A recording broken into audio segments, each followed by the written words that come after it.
Je veux vous parler aujourd'hui d'un message que j'ai intitulé « Vous avez le plus grand qui vit en vous ». Vous avez le plus grand qui vit en vous. Allons en 1 Jean chapitre 4, verset 4. « Celui qui est en vous est plus grand que celui qui est dans le monde. » Amen. Vous êtes de Dieu, petits enfants, et vous les avez vaincus parce que celui qui est avec vous. Celui qui est quoi? Celui qui est en vous. Tout le monde dit en vous. Dites en moi. Pas juste avec moi. Dites pas juste avec moi, mais en moi. Plus grand est celui qui est en moi que celui qui est dans le monde. Maintenant, quand vous commencez à réaliser qui est en vous, et le fait que celui qui est en vous est plus grand que tout ce qui essaie de vous attaquer, cela va commencer à changer la façon dont vous vivez votre vie jour après jour, du lundi au dimanche. N'est-ce pas? Dimanche à samedi. Dans le train-train hebdomadaire, et tant de gens vivent juste pour les week-ends. Merci Seigneur, nous sommes vendredi. Eh bien, vous savez quoi? Merci Dieu, c'est aujourd'hui, Amen, car c'est le jour que le Seigneur a fait pour que nous nous réjouissions et soyons heureux en lui. Mais si nous ne savons pas qui est en nous, et quand je dis qui, nous allons disséquer cela aujourd'hui, parce que nous devons savoir à quel point le plus grand est vraiment vivant et dynamique en nous. 1 Jean, chapitre 2, verset 20, dit « Vous avez une onction du Saint et vous savez toutes choses. » Non pas « J'espère qu'un jour vous serez ouin. » Vous devez aller voir frère un tel et sœur machin pour obtenir l'onction. Non, il dit que vous, si vous êtes croyant, vous avez. Tout le monde dit « J'ai. » J'ai une onction. Dites-le encore. J'ai une onction. Oui, dites-le une fois de plus. J'ai une onction. Amen. Je n'essaie pas d'en obtenir une. Alléluia. J'ai une onction. Et de qui vient-elle? Savez-vous ce que signifie le nom? Christ signifie loin. Donc, l'onction que nous avons reçue en tant que croyants vit à l'intérieur de nous. Et l'onction du Saint nous donne la grâce, la capacité surnaturelle de savoir toutes choses. Comment avez-vous su cela? Par l'Esprit de Dieu. L'Esprit de Dieu nous révélera ce que nous devons voir et ce que nous devons entendre. Et l'Esprit de Dieu nous aime tellement que si vous êtes assez audacieux pour prier cette prière, que vous m'avez entendu mentionner plusieurs fois, si vous êtes un habitué de l'école de guérison, priez et demandez au Seigneur, « Peux-tu me montrer s'il y a une zone dans ma vie où je crois en un mensonge ?» Eh bien, l'une des choses que le Saint-Esprit aime faire, c'est de vous conduire dans la vérité. L'onction en vous vous enseignera. Elle vous instruira afin que vous sachiez ce que vous devez savoir au moment où vous devez le savoir. Jésus a dit que lorsque vous êtes persécuté et que vous vous présentez devant les magistrats, ne vous inquiétez pas de ce que vous devez dire. Ouvrez simplement votre bouche et je vous donnerai les mots. Je vous dirai quoi dire. Je me souviens quand j'étais baptisé dans le Saint-Esprit, j'étais baptiste, donc soyez indulgents avec moi, mais je désirais être baptisé dans le Saint-Esprit après avoir finalement vu ce que disait l'Écriture. Et je me souviens être debout dans la ligne de prière en disant « Allez, vas-y, Saint-Esprit !» La bouche ouverte, pensant que le Saint-Esprit mettra les mots. Combien d'entre vous savent que le Saint-Esprit va collaborer avec vous, mais vous devez mettre de la foi dans ce que vous croyez? Vous devez mettre en action ce que vous dites croire. Sinon, l'Écriture dit que vous ne croyez pas vraiment. Ce n'est qu'une théologie ou une philosophie. Mais quand il y a une véritable croyance biblique, des actions suivent. Quand vous croyez vraiment que vous avez l'onction à l'intérieur de vous pour vous enseigner et vous aider à savoir ce que vous devez savoir, alors la peur est complètement chassée par l'amour de Dieu. Vous n'essayez pas de faire venir le plus grand à l'intérieur de vous. Si vous êtes né de nouveau, vous avez déjà le plus grand en vous. Il y a deux écritures que je veux examiner rapidement, car vous les connaissez déjà. Votre corps est devenu le temple du Saint-Esprit. Amen. Actes, chapitre 7, verset 48, dit que Dieu ne vit plus dans des temples faits de main d'homme. Donc, je ne comprends pas pourquoi ces bâtiments sont si importants. Un bâtiment n'est qu'un bâtiment, n'est-ce pas? Un bâtiment peut être dédié à la gloire de Dieu, comme celui-ci l'a été. Merci Seigneur pour ce bâtiment et merci pour ce lieu extraordinaire que nous avons. Amen. Que les partenaires et la fidélité de Dieu ont permis de construire, mais Andrew vous dira le premier, ce n'est pas à propos du bâtiment. Le bâtiment est seulement là pour accueillir les personnes qui sont l'Église et qui viennent dans le bâtiment. Nous avons donc ces cathédrales qui coûtent des millions de dollars, où les gens pensent que Dieu réside. Et puis ils se minimisent eux-mêmes parce qu'ils ne sont pas sûrs que Dieu soit là. Mais l'Écriture nous dit exactement le contraire. Acte 7, 48 dit qu'il ne réside pas dans des temples faits de main d'homme, mais où réside-t-il? Eh bien, regardons 1 Corinthiens 6, verset 19. « Mon corps est le temple du Saint-Esprit. » Ah, ok, passons à autre chose. 1 Corinthiens 6, ne savez-vous pas? Eh bien non, nous ne le savons pas. C'est notre problème. Nous ne savons pas vraiment. Il dit, ne savez-vous pas que votre corps est le temple du Saint-Esprit qui est en vous? Dites-le fort, qui est en vous, que vous avez reçu de Dieu et que vous ne vous appartenez pas. Donc votre corps est le temple du plus grand. Le plus grand est celui qui vit, non pas en tant que visiteur, mais qui habite en vous. Regardons une autre écriture, 1 Corinthiens 3, verset 16, dit essentiellement la même chose. 1 Corinthiens 3, 16, « Ne savez-vous pas que vous êtes le temple de Dieu et que l'Esprit de Dieu habite quelque part et que Dieu vous aide lorsque vous l'invoquez pour qu'il vienne dans votre réunion après avoir chanté les bonnes chansons et fait les bonnes prières, et finalement l'Esprit de Dieu viendra dans le rassemblement. » Non. Pourquoi avons-nous jamais cru ces choses? L'Écriture est si claire. Le plus grand qui est en nous est l'Esprit de Dieu qui ne fait pas que visiter et aller et venir, mais il habite. Et où habite-t-il? En vous. J'ai l'Esprit du Dieu vivant qui habite en moi. Dites à quelqu'un à côté de vous, tu as l'Esprit de Dieu qui habite en toi. Alors, voici notre défi, les amis. Nous vivons ce que j'appelle un conflit d'alliance. Les gens vivant dans un conflit d'alliance essaient d'obtenir ce qu'ils ont déjà. Amen. Et les gens qui vivent dans un conflit d'alliance voient la guérison de deux façons. Soit ils croient qu'il est possible que Dieu guérisse s'il est de bonne humeur, un bon jour, si tout est parfait. Dans ce cas, c'est possible. Ou bien, ils voient la guérison comme une récompense. Je vous le dis, ces deux façons de penser sont incorrectes. Parce que la guérison a déjà eu lieu pour nous il y a plus de 2000 ans. C'est à ce moment-là qu'elle a été donnée. Et nous allons examiner cela aujourd'hui. De plus, la guérison n'est jamais déclarée dans l'Écriture comme une récompense. Si c'est une récompense, il faut la mériter. Vous devez faire quelque chose pour l'obtenir. La guérison n'est pas une récompense, c'est une provision de grâce. Amen. La guérison fait partie de votre salut. Écoutez, vous ne pouvez pas mériter votre guérison plus que vous ne pouvez mériter votre pardon. Pour une raison quelconque, il est plus facile pour nous de croire au pardon qu'à la guérison.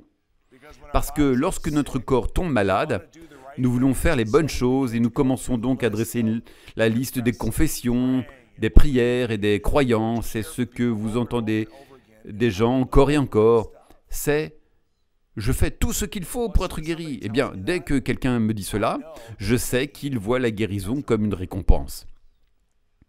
Mais quand vous voyez la guérison comme une provision de grâce, la guérison n'est pas à propos de vous. La guérison est pour vous. J'espère que vous comprenez cela aujourd'hui. Amen. Éphésiens 2, versets 8 et 9. Cela dit, « Car c'est par la grâce que vous êtes sauvés, par le moyen de la foi, et cela ne vient pas de vous, c'est le don de Dieu, non par les œuvres, afin que personne ne se glorifie. Car nous sommes son ouvrage, littéralement son œuvre d'art, c'est ce que signifie le mot grec pour ouvrage, créé en Jésus-Christ, pour de bonnes œuvres que Dieu a préparées d'avance afin que nous les pratiquions. » Ce que nous découvrons ici, c'est que clairement, notre pardon de nos péchés, et nous allons examiner cela plus en détail dans un instant, mais aussi la guérison de nos corps, tout ce que Dieu a prévu pour nous a été fourni pour nous par la foi, mais c'est par la grâce. La foi ne peut recevoir que ce que la grâce a fourni. La foi ne vous est pas donnée pour faire bouger Dieu. Vous n'aviez pas à essayer d'utiliser votre foi pour faire bouger Dieu et le convaincre et, vous savez, enfin, le faire quelque chose. Dieu, veux-tu juste faire quelque chose maintenant? Eh bien, si Dieu vous répondait par le tonnerre et disait « je l'ai déjà fait », c'est par grâce. Et maintenant, nous le recevons par la foi. Eh bien, qu'a fourni la grâce? C'est ce que nous devons savoir. Quand nous réalisons ce que la grâce a fourni, alors nous pouvons devenir participants de cet héritage ensemble parmi les saints. Donc, je veux vous montrer quelque chose. C'est l'une des principales raisons pour laquelle Jésus est venu. Matthieu 18, verset 11. Jésus a dit ceci, « Car le Fils de l'homme est venu pour sauver ce qui était perdu. » Le Fils de l'homme est venu pour sauver ce qui était perdu. Maintenant, ce mot « sauver », beaucoup d'entre vous le savent, c'est le mot « sozo » en grec. Et ce mot « sauver », maintenant je veux que vous entendiez cela, cela signifie délivrer, protéger, guérir, préserver et rendre complet. Wouh! Alléluia! Délivrer, protéger, guérir, préserver et rendre complet. Jésus a dit que le Fils de l'homme est venu délivrer, protéger, guérir, préserver et rendre complet ce qui était perdu. C'est notre salut. Et si tout ce que vous savez, c'est le pardon des péchés, vous ne pourrez être participant que de cette seule partie. Mais Dieu dit, non, je suis venu sauver. Alléluia! Et voici comment il a fait cela pour rendre ce salut disponible pour nous. Regardez ce qu'il a fait. 1 Jean 3, verset 8. Pour cette raison, le Fils de Dieu a été manifesté afin de détruire les œuvres du diable. Amen. Pour cette raison, le Fils de Dieu a été manifesté. Pourquoi? Quelle raison? Afin qu'il détruise les œuvres du diable. Maintenant que Jésus a détruit les œuvres du diable, c'est bien. Mais où cela nous impacte-t-il? Comment pouvons-nous participer à la destruction des œuvres du diable? Eh bien, Colossiens 2,15 souligne simplement ce qu'il a fait en rouge. Quand il dit « Ayant dépouillé les principautés et les pouvoirs, il les a livrés publiquement en spectacle, en triomphant d'eux en elle ou sur la croix. » Donc, quand Jésus est mort sur la croix, non seulement il a détruit les œuvres du diable, mais il a dépouillé les principautés et les pouvoirs et les a livrés publiquement en spectacle. Rick Renner a un grand enseignement sur ce sujet et il explique qu'à l'époque, dans les temps romains, que lorsque une nation était conquise, on prenait le roi et toute son armée et on les faisait parader, chevillés aux pieds, dans les rues. Eh bien, c'est ce que Jésus a fait. Il a exhibé la défaite du diable. Il a fait un spectacle public du diable quand celui-ci pensait qu'il triomphait contre Jésus. Mais c'est Jésus qui a triomphé de lui. Maintenant, cette nouvelle est une bonne nouvelle parce que nous sommes inclus dans son triomphe. Amen. Jean 10, 10, Jésus dit, « Le voleur ne vient que pour voler, tuer et détruire. » C'est la seule raison pour laquelle il vient, et c'est tout ce qu'il fait. Quand il vient pour voler, tuer et détruire. Donc, même si Jésus a détruit les œuvres du diable, le diable n'est pas mort, n'est-ce pas? Il vient toujours pour vous résister, il vient pour vous voler, tuer, détruire votre héritage, détruire votre patrimoine, vos finances, détruire tout ce qui vous concerne. Amen. Et il dit, en parlant du Seigneur, « Je suis venu afin qu'ils aient la vie et qu'il l'ait en abondance ou surabondamment. » C'est le genre de vie que Dieu a pour nous. C'est une vie qui inclut la surabondance. Amen. Maintenant, ce mot « vie » ici, « Je suis venu afin qu'ils aient la vie », en grec est le mot « zoé ». Et voici ce que cela signifie. Béni, actif et puissant. Wouh! Alléluia! Je ne pense pas que vous m'ayez entendu. Béni. Combien ont plus de 65 ans ici? Béni, actif et puissant. Amen. C'est le genre de vie que Dieu nous a donné. Que nous soyons adolescents ou que nous soyons des enfants, il n'y a pas de Saint-Esprit junior, ou que nous soyons seniors. La vie qu'il est venu nous donner est une surabondance de vie, et elle inclut être béni, actif et puissant. Donc, il n'y a pas de retraite dans le royaume de Dieu. Amen. Peu importe votre âge, vous n'êtes pas trop vieux. Peu importe votre jeunesse, vous n'êtes pas trop jeune. Il y a une place pour chacun de nous à la table. Amen. Donc, si vous travaillez assez dur, si vous croyez, si vous faites toutes les bonnes choses, vous savez, ce genre de raisonnement, que la guérison sera vous, alors vous savez quoi? Vous vivez en conflit d'alliance. Cette façon de penser vous empêchera de recevoir votre guérison. Encore une fois, la guérison n'est pas à propos de vous, mais elle est pour vous. De qui est-elle à propos? De Jésus. C'est lui le guérisseur, pas vous. Amen. Beaucoup de gens pensent qu'ils doivent faire et dire toutes les bonnes choses, d'être convaincants, de le convaincre de faire quelque chose en leur faveur. Ils ne savent pas que la guérison a déjà été pourvue pour eux. Il est vrai que sous la loi de l'Ancienne Alliance, votre comportement déterminait votre bénédiction. Sous la loi de l'Ancienne Alliance, c'est absolument scripturaire. Mais si vous ne savez pas dans quelle alliance vous vivez et que vous ne connaissez pas la grâce du Seigneur Jésus-Christ et qu'il est venu accomplir la loi, alors vous savez quoi? Vous allez vivre en conflit d'alliance. Vous allez essayer de fusionner ces deux alliances et créer quelque chose de très toxique qui ne va pas produire la vie pour vous. Ça va vous mettre dans des situations de limitation et de lutte. Pourquoi? Parce que c'est ce que cela faisait pour eux sous la loi. Il leur était impossible de garder la loi. Tous. Amen. Alléluia. Ce qui est fantastique à propos de cette période, c'est que si vous obéissiez parfaitement à la loi, que se passait-il? Vous étiez quoi? Vous étiez béni. Si vous obéissiez parfaitement à la loi, vous étiez béni, mais si vous n'obéissiez pas parfaitement à la loi, qu'étiez-vous? Vous étiez maudit. Et savez-vous quelle était l'une des malédictions? La maladie. C'était l'une des malédictions de la loi. Alors, avançons maintenant, nous sommes en 2022 et en fonction de l'église à laquelle vous avez été impliqué, en fonction de l'enseignement que vous avez reçu, vous ne savez peut-être pas ce que la plupart d'entre nous dans cette salle savent.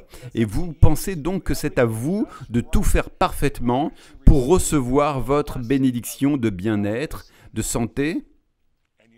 Et savez-vous ce que cela fait?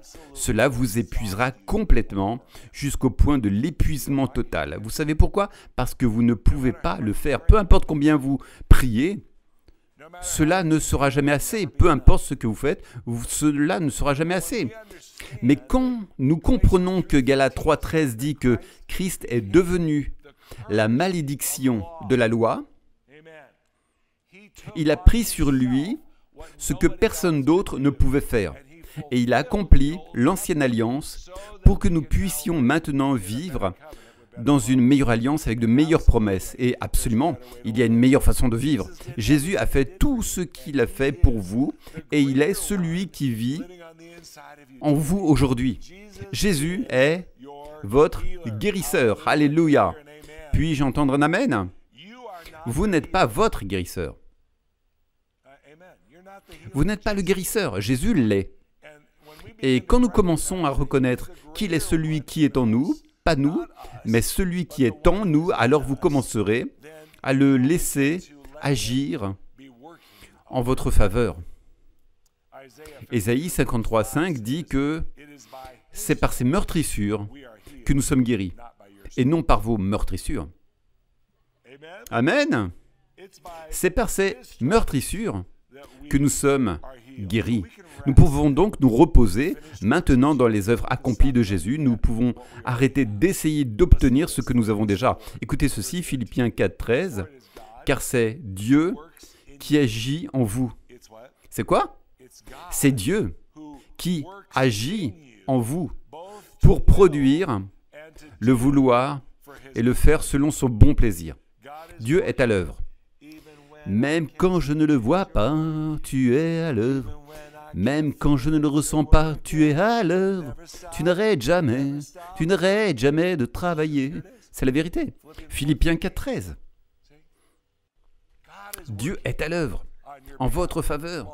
Eh bien, diraient certains, je sais, mais est-ce que ce n'est pas d'une manière un peu plus spirituelle? Je veux dire, je dois quand même faire des choses. Non, Dieu est à l'œuvre en votre faveur. Amen. Pour produire le vouloir et le faire selon son bon plaisir. Savez-vous que sans la grâce de Dieu dans votre vie, vous n'auriez pas le pouvoir de souffler la peluche d'une cacahuète? Quoi? Laissez tomber. Vous ne pourrez rien faire. Mais en Christ, vous pouvez tout faire parce qu'il vous fortifie. C'est sa grâce en vous. C'est celui qui est en vous, celui qui est votre guérisseur, celui qui est votre onction, celui qui est votre source. Alléluia.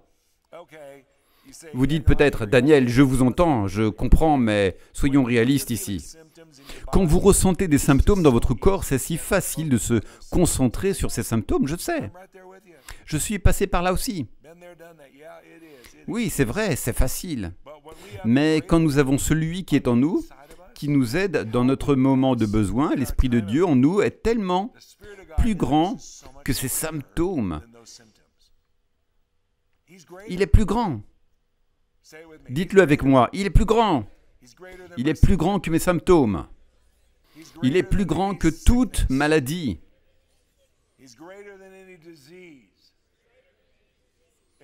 Il est plus grand en moi. Eh bien, je sais qu'il est plus grand en Andrew, et je sais qu'il est plus grand en Kenneth Copeland, je sais qu'il est plus grand en... Non, dis qu'il est plus grand en moi. Je ne ressemble peut-être pas à grand-chose à l'extérieur, mais à l'intérieur, oh, tu devrais me voir, il est plus grand. Il est plus grand, celui qui vit en moi, que ce qui essaie de s'opposer à moi. Ce diagnostic, non, il est plus grand. Il est plus grand, celui qui est à l'intérieur. Quand nous commençons à nous concentrer sur nos symptômes, c'est juste incroyable, ce petit parcours progressif qui se produit. Nous commençons littéralement à les contempler, d'accord? On ne fait pas que dire, d'accord, oui, il y a un symptôme. Non, on se fixe dessus et on commence à les contempler. Et en le faisant, nous les magnifions. Nous devenons plus conscients du physique que du spirituel. Et ce qui se passe, c'est que nous commençons à nous concentrer sur notre corps plutôt que sur ce que Dieu dit à propos de notre corps. C'est une pente glissante. Nous faisons des recherches sur Google, sur Doctissimo, et nous réalisons que nous allons faire une crise cardiaque avant le coucher du soleil. Nous regardons cette publicité pour les médicaments. Nous sommes continuellement bombardés par ce genre de publicité. Alors, lorsque vous commencez à croire le rapport du Seigneur, vous allez absolument à contre-courant de la manière dont le reste de notre génération se comporte. Mais nous commençons à nous concentrer sur notre corps plus que sur ce que Dieu dit à propos de notre corps. Nous commençons à regarder le temple plutôt que le trésor. Et je ne vous encourage pas à ignorer vos symptômes, mais plutôt à garder les yeux fixés sur le prix. Amen. Gardez les yeux sur Jésus. Gardez les yeux sur le trésor, pas sur le temple. Nous n'avons pas besoin d'ignorer les faits pour croire en la vérité. Je dois le dire encore une fois. Nous n'avons pas besoin d'ignorer les faits pour croire en la vérité. Regardez cela. Les faits ne changeront pas la vérité, mais la vérité changera les faits. Allez! Vous n'avez pas besoin d'ignorer les faits pour avoir la foi. Pourquoi? Parce que je ne crois pas aux faits, je crois en la vérité. Écoutez ceci, il ne faut absolument aucune foi pour croire aux faits. Il faut de la foi pour croire en la vérité. Et vous avez la foi du Dieu vivant qui vit en vous. La même foi qui a ressuscité Jésus des morts est ce qui vit en vous. Nous devons renouveler notre intelligence selon la vérité sur qui est vraiment celui qui est en nous, car nous entendons la phrase, mais nous ne la comprenons pas vraiment à sa juste valeur. Nous ne comprenons pas vraiment la révélation de cela jusqu'à ce que nous l'étudions comme nous le faisons aujourd'hui. Je vous garantis que vous allez penser différemment à partir de maintenant. Éphésiens 1, 13 et 14 dit « En lui, vous aussi, après avoir entendu la parole de vérité, l'évangile de votre salut, en lui vous avez cru, vous avez été scellés du Saint-Esprit qui vous avait été promis, lequel est un gage de votre héritage, en attendant la rédemption de ceux que Dieu s'est acquis, à la louange de sa gloire. » Que dit-il ici? Quand vous êtes nés de nouveau, vous avez reçu le Saint-Esprit. Vous avez été scellés du Saint-Esprit. Alléluia! Vous n'avez pas reçu juste un peu de lui, non. Vous avez reçu le Saint-Esprit. Maintenant, vous pouvez être baptisé dans le Saint-Esprit, vous pouvez être rempli du Saint-Esprit, mais vous n'avez pas reçu un morceau du Saint-Esprit. Vous avez tout. Amen. Vous avez le Saint-Esprit. Alléluia. Et Éphésiens 3, versets 14 à 19 dit « C'est pourquoi je fléchis le genou devant le Père de notre Seigneur Jésus-Christ, de qui toute famille dans les cieux et sur la terre tire son nom, afin qu'il vous donne, selon les richesses de sa gloire, d'être puissamment fortifiés par son Esprit dans l'homme intérieur, afin que Christ habite dans vos cœurs par la foi, afin qu'étant enracinés et fondés dans l'amour, vous puissiez comprendre avec tous les saints quelle est la largeur, la longueur, la profondeur et la hauteur, et connaître l'amour de Christ qui surpasse toute connaissance, afin que vous soyez remplis de toute la plénitude de Dieu. Voilà ce que vous avez à l'intérieur de vous. Vous avez toute la plénitude de Dieu. Amen. Le Saint-Esprit a été votre gage de promesse. Vous avez été scellés dans votre esprit par le Saint-Esprit. Vous ne pouvez pas obtenir plus du Saint-Esprit dans votre esprit, même si vous essayez. Vous êtes rempli du Saint-Esprit d'un bout à l'autre dans votre esprit. Et pour le reste, eh bien, nous sommes en construction, n'est-ce pas? Nous sommes un travail en cours. Et nous nous soumettons à l'Esprit de Dieu au lieu de nous soumettre à notre environnement, à notre tempête qui nous assaille, à notre bataille qui fait rage contre nous. Non, nous laissons celui qui est en nous, le plus grand, avoir la domination dans notre vie. De sorte que l'esprit et la vérité montent de notre esprit vers notre âme et sortent de notre bouche, de notre corps, que ces rivières d'eau vive sortent de notre bouche. Je déclare, je prophétise, je parle, je chante, je prie. Tout ce qui est en moi est alimenté par le plus grand. Mais cela ne peut pas rester seulement en moi, cela doit sortir de moi pour que je puisse parler à ma situation, pour que je puisse déclarer la parole du Seigneur, car c'est là que nous trouvons la puissance. La puissance de sa présence rencontre ce qui essaie de s'opposer à vous et nous le repoussons littéralement par la parole. Dimanche, mon pasteur Rick McFarlane de River Rock Church à Colorado Springs enseignait au sujet de ce passage en Marc 11, 23 à 24, et il disait « Déclarez-le par la parole ». Comme lorsque nous déclarons à la montagne qu'elle aille se jeter dans la mer. Lorsque nous parlons à cette maladie, à cette situation. Et il disait, déclarez-le. Alors faites-le avec moi aujourd'hui. Je vais simplement le déclarer. Non, vous devez agiter votre main.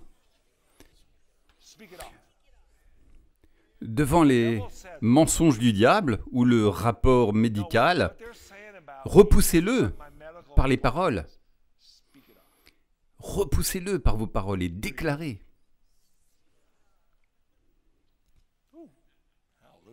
Alléluia. J'ai le plus grand qui vit à l'intérieur de moi. J'ai quelque chose de différent.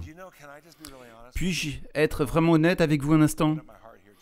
Vous ouvrir mon corps juste pour une seconde? Car je ne vous connais pas tous.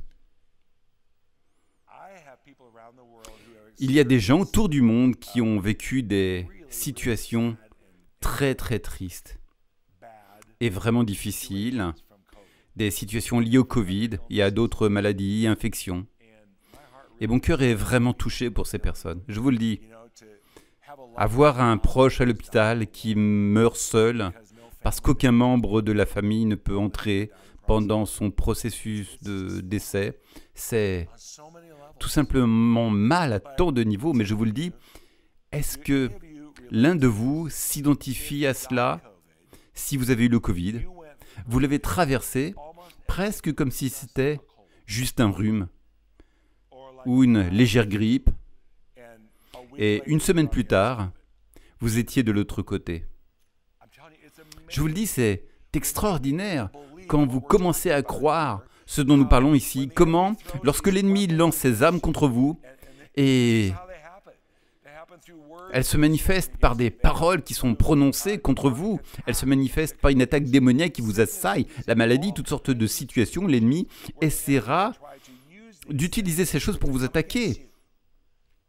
Maintenant, grâce à Dieu, aucune arme, tout le monde dit aucune arme, aucune arme, dites-le encore, aucune arme formée contre nous ne prospérera. Alléluia. Vous pourriez avoir un petit problème ici ou là, mais vous savez quoi? Vous allez traverser cela en tant que vainqueur. Amen. Cela ne vous abattra pas, cela ne vous détruira pas. Non, nous avons un meilleur rapport. Amen. Et Dieu est pour nous. Et s'il est pour nous, qui peut être contre nous? Amen. Regardons cela. Romains 8, 11. Mais l'esprit de celui qui... Oh, c'est merveilleux. L'esprit de celui qui a ressuscité Jésus d'entre les morts habite en vous. Celui qui a ressuscité Christ d'entre les morts donnera aussi la vie à vos corps mortels. Comment? Par son esprit qui habite en vous. Dites, le plus grand vit en moi. Le plus grand vit en moi. Amen. Celui qui donnera la vie à vos corps mortels par son esprit qui habite en moi. Covid, tu ne peux pas vivre en moi. Mon corps est le temple du Saint-Esprit. Sors. Covid, sors. Repoussez-le par vos paroles. Grippe, je ne crois pas en la saison de la grippe. Je ne crois pas en la saison des allergies. Tout va bien avec Noël, Pâques chez moi. Grippe, dehors. Allergie, dehors. Quelles que soient les armes, dehors. Voyez-vous, nous devons savoir qui est en nous et coopérer avec ce que dit l'Esprit de Dieu. Celui qui a ressuscité Jésus d'entre les morts habite en vous. Entendez-vous ce que je dis aujourd'hui? Vous pensez qu'un petit rhume est un problème pour Jésus? Celui qui a ressuscité Jésus d'entre les morts habite en vous. Et il donnera la vie à votre corps mortel au milieu du Covid. Il donnera la vie à votre corps mortel, quel que soit le diagnostic qui vous a été donné. Il donnera la vie à votre corps mortel par son esprit qui habite en vous. Tout le monde dit en vous. Romains 15, 13. Maintenant que le Dieu de l'espérance vous remplisse de toute joie et paix dans la foi, afin que vous abondiez en espérance par la puissance du Saint-Esprit. Le Dieu de l'espérance, que fait-il? Il vous remplit de toute paix et de joie dans la foi. Eh bien, ma foi n'a pas été si amusante, Daniel, diriez-vous. J'étais comme, qui se moque de moi?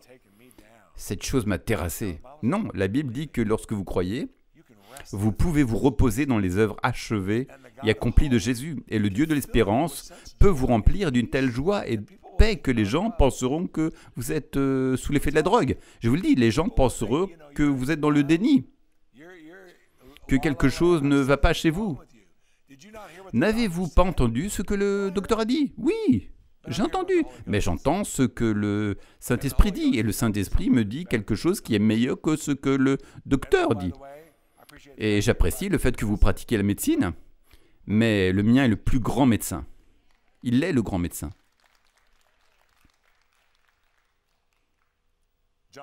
Jean 14, verset 1, Jésus dit ceci, « Que votre cœur ne se trouble pas. Vous croyez en Dieu, croyez aussi en moi.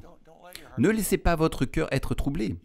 Vous avez le plus grand qui vit à l'intérieur de vous. Peu importe si tout l'enfer semble se liguer contre vous, vous avez le plus grand qui vit à l'intérieur de vous. » Jean 16, verset 33 dit, « Je vous ai dit ces choses afin que vous ayez la paix en moi.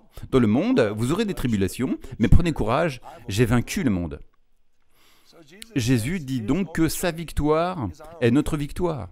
Sa victoire est notre victoire. Quand Jésus est venu détruire les œuvres du diable, il nous a donné les clés du royaume. Il nous a donné l'autorité en son nom pour faire exactement les mêmes choses que Jésus a faites. Jean 14, 12 dit « Vous ferez les mêmes œuvres et même de plus grandes. Plus grandes parce qu'elles seront faites partout dans le monde. » Eh bien, que se passerait-il si nous commencions à faire les mêmes œuvres? Que faisait Jésus?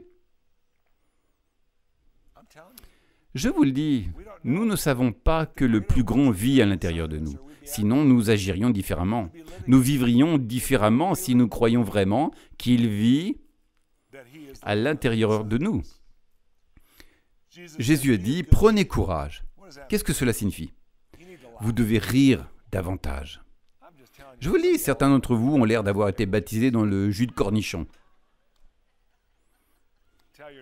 Dites à votre voisin, oui, je pense qu'il parle de toi.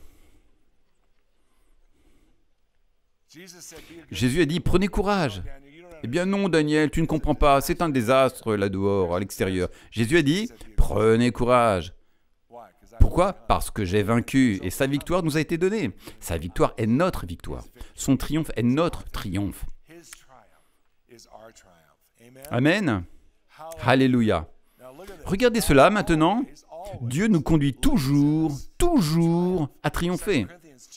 2 Corinthiens 2,14, grâce soit rendue à Dieu qui nous fait toujours triompher en Christ et qui, par nous, répand en tout lieu l'odeur de sa connaissance.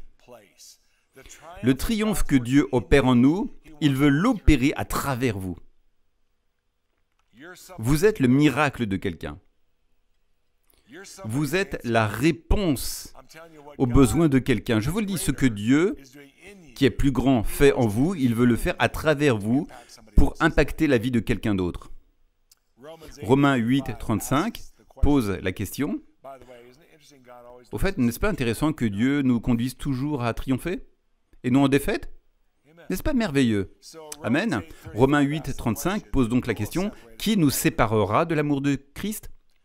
Il continue en énumérant quelques possibles attaques, mais au verset 37, il dit, Romains 8, 37, « Mais dans toutes ces choses, nous sommes plus que vainqueurs, par celui qui nous a aimés. » Puis au verset 39, il est dit qu'il n'y a rien qui puisse nous séparer de l'amour de Dieu qui est en Christ Jésus, notre Seigneur. Peu importe ce qui se dresse contre nous, nous sommes plus que vainqueurs par celui qui nous a aimés. N'est-ce pas merveilleux? Alléluia! Qu'est-ce qui peut nous séparer de l'amour de Christ? Rien. Il n'y a rien, nulle part. Amen.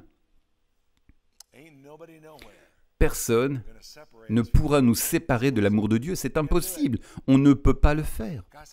Dieu dit, je te tiens. Je te tiens. Mon amour s'accroche à toi. Tu penses que tu t'accroches à moi? Non, c'est moi qui m'accroche à toi. Alléluia. Donc tu as le plus grand qui vit à l'intérieur de toi. Et Jésus, le guérisseur, est pour toi, pas contre toi. Cela soulève une grande question que nous devons régler avant de terminer aujourd'hui. La question est, qui est la source de ta foi? Est-ce toi ou est-ce Dieu? Est-ce la foi de Dieu qui agit en ta faveur ou essaies-tu de créer les choses par toi-même? Écoute, si tu veux te fatiguer vraiment rapidement, fais de toi la source de ta foi. Je te le dis, fais-tu confiance au rapport du Seigneur ou fais-tu confiance à ton rapport médical? Qui est l'expert? Mon médecin est plutôt bon, je veux dire, il a étudié pendant 15 000 ans et il sait tout ce qu'il y a à savoir. À qui fais-tu confiance? Ton médecin ou le grand médecin? Qui crois-tu vraiment? Amen.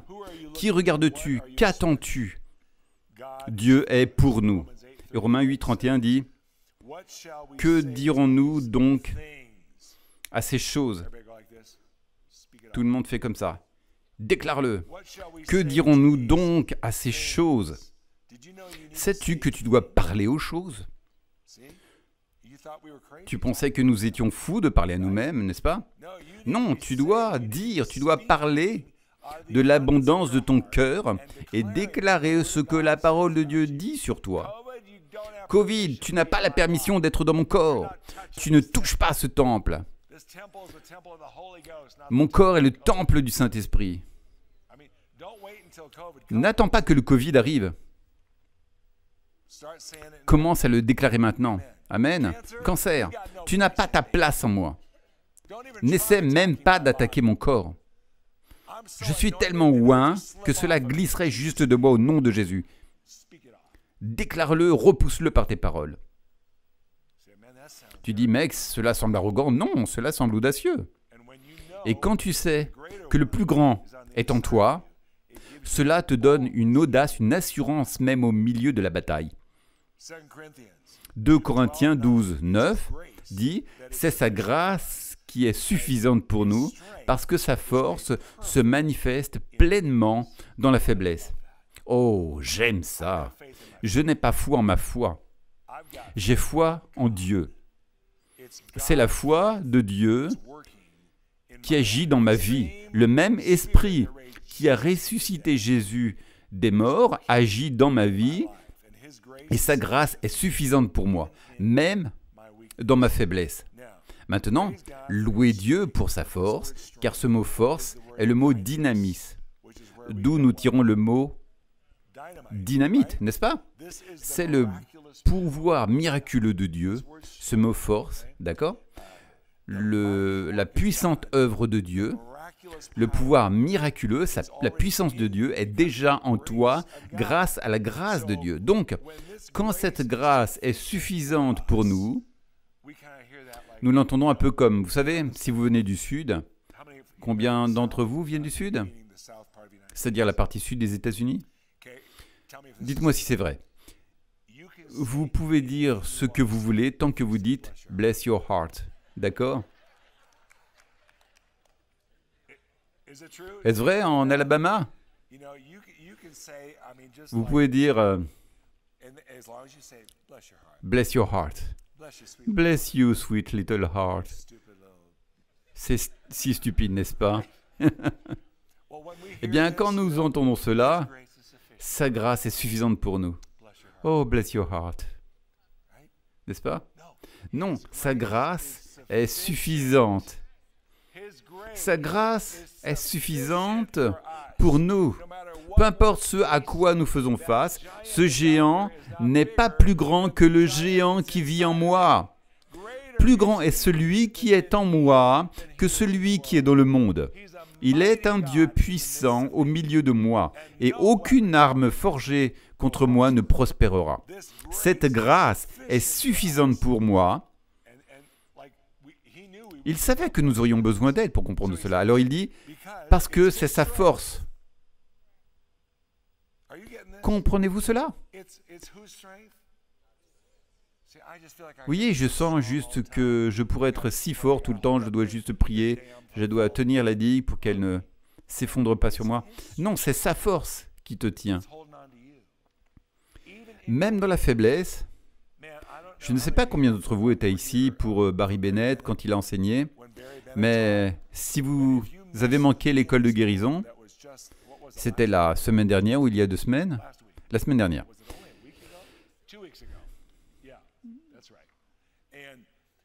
Et il y a 2 semaines, si vous l'avez manqué, revenez en arrière, c'est dans nos archives. Et je veux que vous le regardiez parce que c'était tellement bon, c'était si puissant. Mais il a vraiment insisté sur la foi de Dieu, la force de Dieu.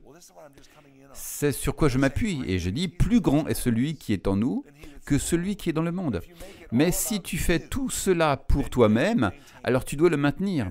Et quand tu essaies de le maintenir, tu deviendras de plus en plus fatigué jusqu'à t'épuiser. Et finalement, juste dire, tu sais quoi, oublie ça. Mais lorsque dans ta faiblesse, sa force, sa dynamite, son pouvoir miraculeux, qui agit déjà en toi grâce à la grâce de Dieu, devient ta force. Alléluia. C'est celui qui se bat pour toi. Donc, au lieu de magnifier les symptômes dans ton corps, magnifions le trésor de Christ en nous et voyons ce que Dieu fait à travers nous. Je veux juste t'encourager aujourd'hui. Pouvons-nous commencer à donner plus d'honneur au ministère du Saint-Esprit dans nos vies? J'ai l'impression que nous avons tellement minimisé le ministère de l'Esprit de Dieu de notre génération aujourd'hui. Et je crois que Dieu crie vers nous pour dire « Honoreras-tu et chériras-tu le ministère de l'Esprit de Dieu dans ta vie ?» Je veux terminer avec cela. Jude 20, « Édifie-toi, construis-toi en priant dans le Saint-Esprit et garde-toi dans l'amour de Dieu. » Que se passe-t-il lorsque tu pries dans l'Esprit? Tu t'édifies. Jude 20, en vous construisant, en vous édifiant. Mais vous savez ce que beaucoup de gens pensent au sujet de ce verset? Parce que ce verset dit de se construire sur notre foi très sainte en priant dans le Saint-Esprit. Alors, ce que les gens pensent, c'est que tu édifies, tu construis ta foi lorsque tu pries dans le Saint-Esprit. En fait, ce n'est pas ce que la Bible dit ici. Comment construis-tu ta foi? La foi vient de ce que l'on entend, et ce que l'on entend vient de la parole de Dieu. Sais-tu que tu as déjà la foi de Dieu qui vit en toi? Donc, à cause de la foi de Dieu qui est en toi, lorsque l'ennemi vient attaquer, lorsque tu es dans une situation difficile, ne reste pas juste là à dire, eh bien, je suis content d'avoir la foi de Dieu qui agit en moi. Non. Il dit de faire quoi? Bien-aimé, édifie-toi sur ta foi très sainte, en priant dans le Saint-Esprit et en te maintenant dans l'amour de Dieu. Parce que ce qui va se passer, c'est que tu vas traverser cette tempête victorieux. Tu vas sortir de cette situation à cause de l'onction qui est en toi, à cause de l'Esprit de Dieu qui vit en toi et qui va te montrer quoi faire et comment le faire. Et quand tu pries dans le Saint-Esprit, regarde ce qu'il dit, tu t'édifies, tu te construis intérieurement. Qu'est-ce que ton soi? Sais-tu que le mot est psyché? À quoi ça ressemble? À de la psychologie? Le souffle? Alors, qu'est-ce que tu construis? Eh bien, quelle partie de toi est abîmée? C'est ton âme. Je ne comprends pas pourquoi est-ce que nous sommes passés devant cela. Nous passons tellement de temps à essayer d'édifier notre esprit, qui est déjà édifié. Notre esprit est déjà rempli de l'Esprit de Dieu. Le Saint-Esprit occupe tout l'espace de notre esprit. Mais notre homme intérieur inclut également notre intelligence et notre âme. Et c'est notre soi qui a besoin d'être édifié. Alors plutôt que de m'exalter d'une manière charnelle, par la chair, non, la Bible dit qu'avec l'Esprit de Dieu qui est en toi, tu peux t'édifier sur ta foi très sainte. Je me retrouve dans un moment où je ne sais pas quoi faire et je commence à prier dans le Saint-Esprit. Puis l'apôtre Paul dit, voici un de mes secrets. C'est ce que l'apôtre a dit. Il a dit, je prie dans l'Esprit et ensuite je prie avec intelligence. J'écoute. Je prie dans le Saint-Esprit et j'écoute. Ok, maintenant je vais prier selon ce que j'entends. Dieu, veux-tu que je le prie? Oui, je vais le prier. Et Dieu te donne ce que tu ne pourrais jamais obtenir par toi-même lorsque tu t'édifies sur ta foi très sainte. Je vous le dis, nous devons honorer le ministère du Saint-Esprit dans nos vies. Nous devons apprécier et valoriser le fait que nous avons reçu un accès privilégié pour nous aider à franchir cette montagne, à nous faire passer à travers ce feu, à nous faire traverser cette tempête. Peu importe quelle arme a été formée contre nous, nous avons le plus grand qui vit en nous. Et il dit, tu es si loin que tu sauras toutes choses.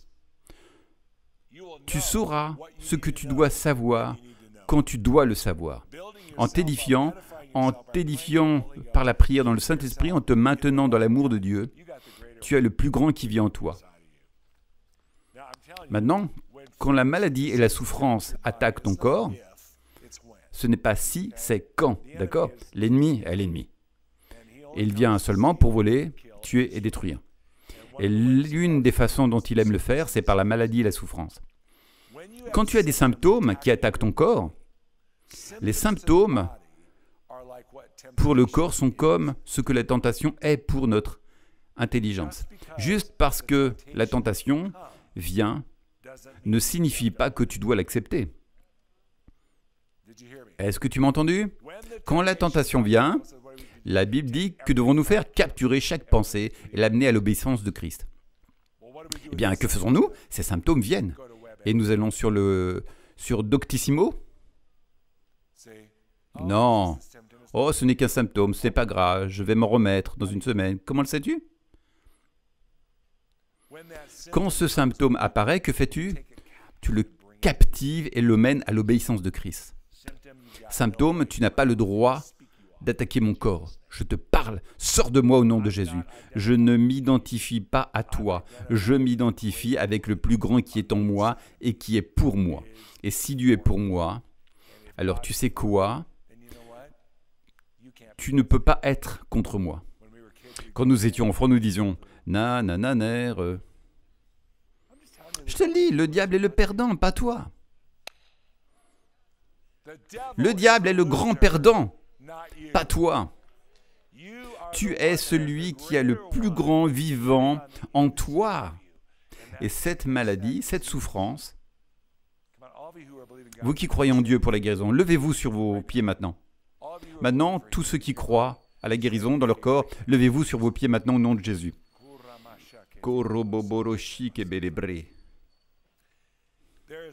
Il n'y a pas de guérison trop petite, ni de guérison trop grande.